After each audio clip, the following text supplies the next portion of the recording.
ஒரு குளக்கரையிலே ஒரு பிராமணர் வடதியை நோக்கி அமர்ந்து காயத்ரி மந்திரம் ஜெபித்துக் கொண்டிருக்கிறார். காயத்ரி மந்திரங்களுக்கெல்லாம் தாய் போலே. காயத்ரி மந்திரம் ஜெபித்தனால்தான் பிரம்மண்யம் உண்டாகும்.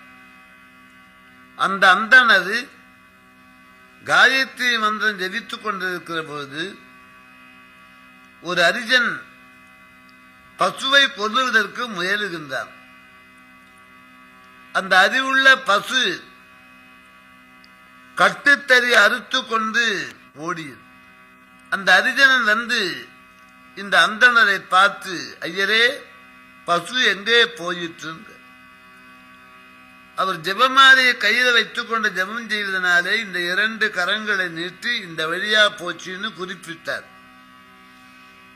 ஜெபம் செய்தனாலே வாக்கினாலே சொல்லவில்லை, 2 கரங்களாலே அந்த பசு போன இடத்தை காட்டி அந்த கொடியவன் போய் பசுவை கொன்று விட்டான். அநியாயமாக பசு மாண்டு விட்டு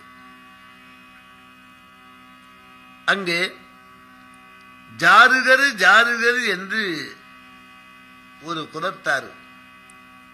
அந்த ஜாரு வம்சத்திலே ஒருவர் பிறந்தார். அவர் சாஸ்திரங்கள் எல்லாம் படித்து பக்தி மார்க்கத்திலே தன்னை அர்ப்பணித்துக் கொண்டார். பண்டரிநாதரிடத்திலே ஈடுபாடு. பண்டரிநாதா, பண்டரிநாதா, பண்டரிநாதா, உன்னை காணுகின்ற நாள் என்னாலும் அருமையாக ஆண்டவனை நோக்கி பாடுவார், ஆடுவார், அவனையே நாடுவார். அப்போதெல்லாம் வாகன வசதி இல்லாத காலம். பண்டரிபுரத்தை நோக்கி போகின்றார். பண்டரிபுரம் பூலோக வைகுண்டம், சந்திரபாகா நதிக்கரையிலே விளங்குது. பொழுது போனா எங்காவது பிச்சை எடுத்து உண்டு, சத்திரமோ மடமோ அமர்ந்து ஜெபம் பண்ணுவார். ஒரு புதிய நகரத்துக்கு போனார். அங்கே ஒரு லட்சாதிபதியுடைய வீடு, விசாலமான திண்ணை, அங்கே அமர்ந்து ஜெபம் பண்ணி கொண்டிருக்கிறார்.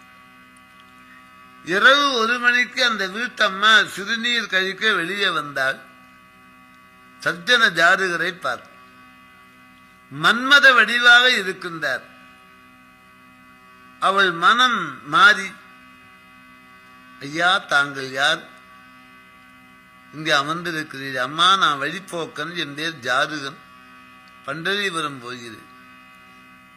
ஓ, இந்த வினாடிலிருந்து நீங்கள் எனக்கு இதய ராஜா, நான் இதய ராணி. நீங்கள் கணவன், நான் மனைவி. அம்மா, இந்த வார்த்தை இன்னொரு முறை சொல்லாது. ஒழுக்கம் விழுப்பம் தரலாம், ஒழுக்கம் உயிரினும் ஓம்பப்படும். உலக இன்பம் கடுகளவு, அதனால வருகிற நரக துன்பம் மலையளவு. கடுகளவு இன்பத்துக்காக மலையளவு துன்பத்தை தேடலாமா? அம்மா, நீ கணவனத்தை வாழ். அவ உள்ளே ஓடி நீண்ட வடிவாள் எடுத்து கணவனை வெட்டி தலையை கொண்டு வந்து வச்ச. கணவனை வெற்றி விட்டேன், நீங்கள் தான் என கணவன் என்று அவரை தழுவ வந்தார். அவர் புள்ளி மான் போலே துள்ளி ஓடிவிட்டார். அவரை இவள் தொடர்ந்து போன அவரை எட்ட முடியவில்லை. நாச்சந்தியிலே ஓ என்று அலறி, பெருமக்களே, இந்த பாவி எங்க வீட்டு சென்னையிலே படுத்திருந்து என் கணவனை கொன்றுவிட்டு என் கற்பழிக்க முயல்கிறான் என்றார். ஊர் ஜனங்களெல்லாம் நெய்ய புடைத்தார்கள். விடிந்து அரசனிடத்திலே இந்த வழக்கு சென்றது. அவன் அந்த சஜ்ஜன ஜாருடைய கையை வெட்டுமாறு உத்தரவு போட்டார். 2 கரங்களையும் வெற்றி விட்டார். குற்றம் செய்யாத அந்த குணக்குன்றாகிய ஜாருகர், பண்டரிநாதா, உன்னை வணங்குகிற கை போய்விட்டது, இனி நான் எங்கும் தங்கி இருக்க மாட்டேன் என்று இரவு பகலாக நடந்து பண்டரிபுரத்தை அடைந்தார். அங்கே உள்ள எம்பெருமான் கோயில் அரங்காவலர் அர்ச்சகர் கனவிலே சென்று, என் பக்தன் வருகிறான், மேலதாளத்தோடு கோயில் பரிவட்டம் கோயில் மாலையெல்லாம் கொடுத்து அவனை அன்போடு அழைத்துவார். அத்தனை பேரும் ஊருக்கு வெளியே வந்து இவரை ராஜோபச்சாரமாக அழைத்தார். ஆண்டவன் உத்தரவு, உங்களை வர சொல்லி கோயிலுக்கு வார். போய் பார்க்கிறார், ஆண்டவன் தேஜோன்மயமாக இருக்கின்றார். வணங்குவதற்கு கையில். பண்டரிநாதா,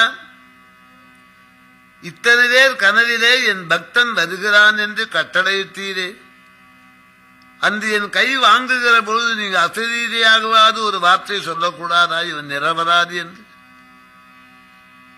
என் பெருமானே, அன்றைக்கு நீங்கள் என்ன தூங்கிக் கொண்டிருந்தீரா? நான் பக்தன் என்று அன்றைக்கு தேவரி திருவுள்ளம் உணரவில்லையா? கையிழந்து கலங்கி நிற்கின்றேனே என்று அழுதார். ஆண்டவன் அசரீதியாக சொன்னார், சஜ்ஜனஜாதுகா, ஒரு குளக்கரையிலே காயத்ரி மந்திர ஜபம் பண்ணிக்கொண்டு ஒரு அந்தணர் இருந்தார்.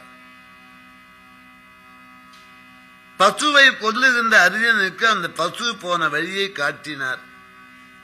அவன் போய் பசுவை கொன்று விட்டான். அப்பனே,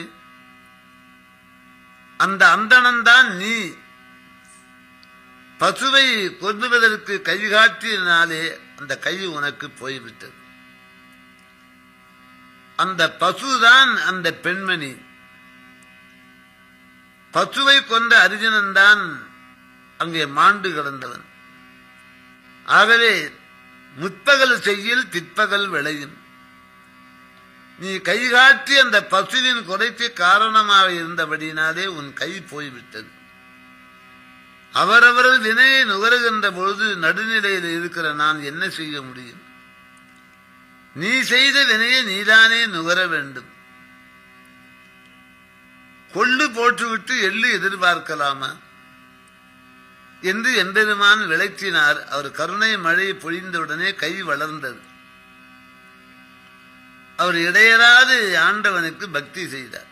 ஆகவே பிறருக்கு நாங்கள் தீங்கு செய்வோமானால் அதன் பயன் நமக்கு பிற்பகலிலே வந்து சேரும்.